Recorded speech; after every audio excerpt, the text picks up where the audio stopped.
So I got an email from a devout Christian who was being pretty respectful, and they basically said, look, Christianity is mostly masculine in its divine structure. We've got the Father, the Son, the Holy Spirit, and God made man in his image.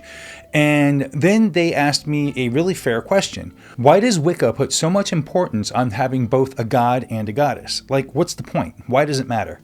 And I was like, okay, that's actually a solid question, because if you grew up in a faith that leans heavy one way, Wicca can look confusing from the outside.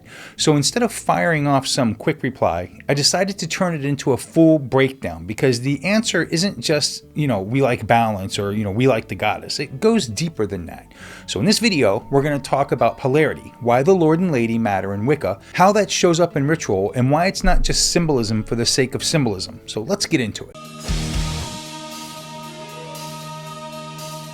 So polarity, let's talk about it, because this is one of those topics that gets tossed around in Wicca like everyone automatically agrees on what it means, and they absolutely don't. Not really. People hear polarity and they immediately jump to either that's outdated or that's the whole point, and then the comment section turns into a huge food fight.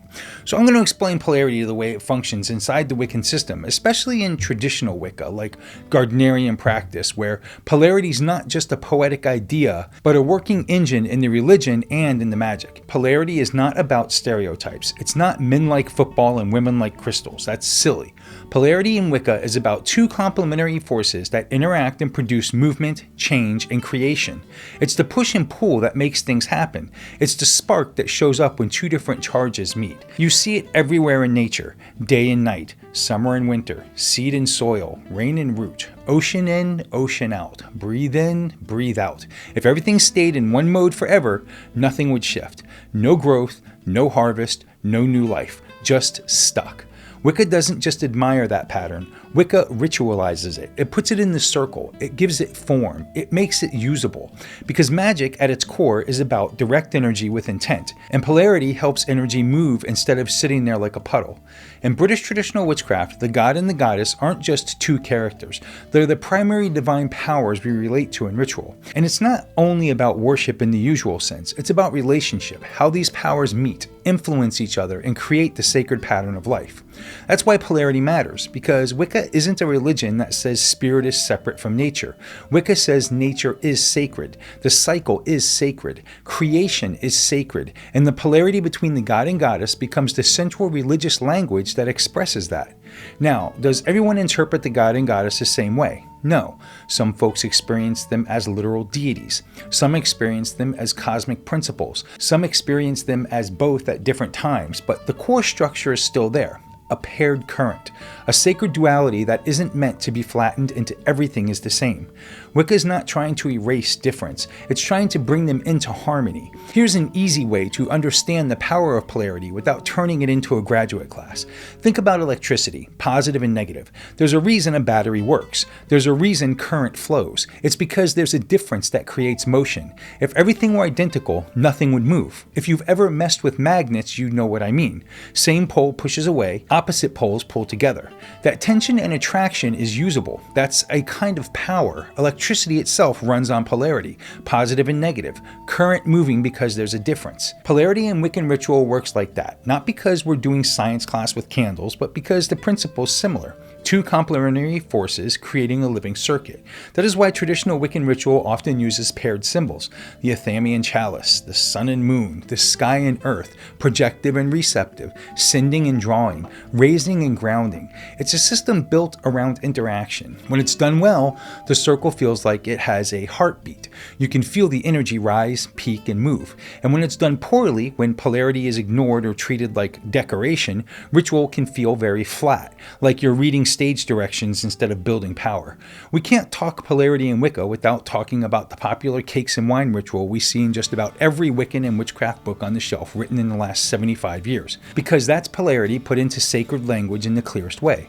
The real meaning here is religious. It's about the mystery that life is generated through union, that the meeting of complementary forces is holy. It's a statement. Creation is sacred and intentional. It's saying the circle is not separated from nature's generative power. It's aligned with it. And that matters, especially for people coming out of backgrounds where the body's treated like a problem and pleasure is treated like sin. Wicca, particularly traditional Wicca, doesn't do that. It doesn't say escape the body. It says honor the body, honor the cycle, honor the forces that make life. Polarity is one of the ways Wicca puts reverence back into creation. In British traditional witchcraft, initiation is not just a welcome party.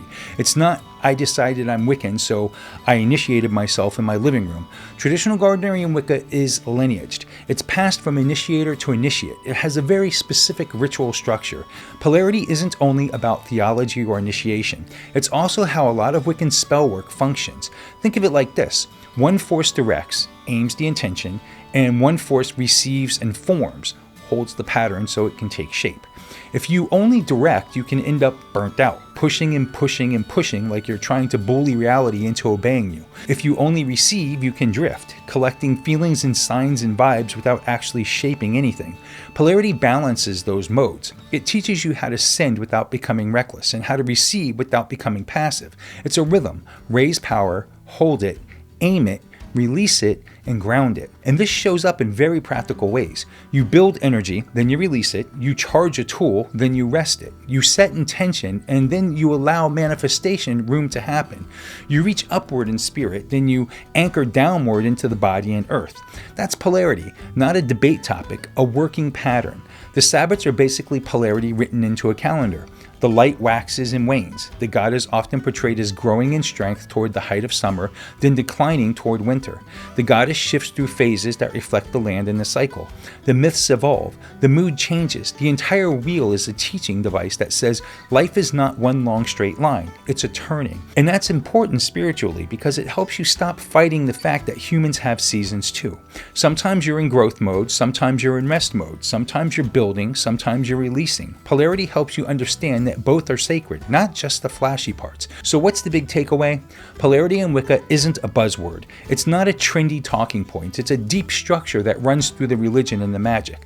God and goddess, sun and moon, sending and drawing, raising and grounding, life and death, waxing and waning. And in Gardnerian Wicca specifically, polarity isn't just nice symbolism. It's baked into the ritual system. You don't have to like that. You don't have to practice that. But if you're going to talk about Gardnerian witchcraft as Gardnerian witchcraft, you need to be honest about what it is. A lineaged ritual-based tradition with a polarity model that is central to how it works. And when you really get polarity, not as an argument, but as a current, you stop treating Wicca like random witchy actions. You start seeing the system underneath it, the living circuit, the rhythm that has carried the craft forward, teacher to student for generations. That's the power of polarity. It doesn't just explain creation, it participates in it.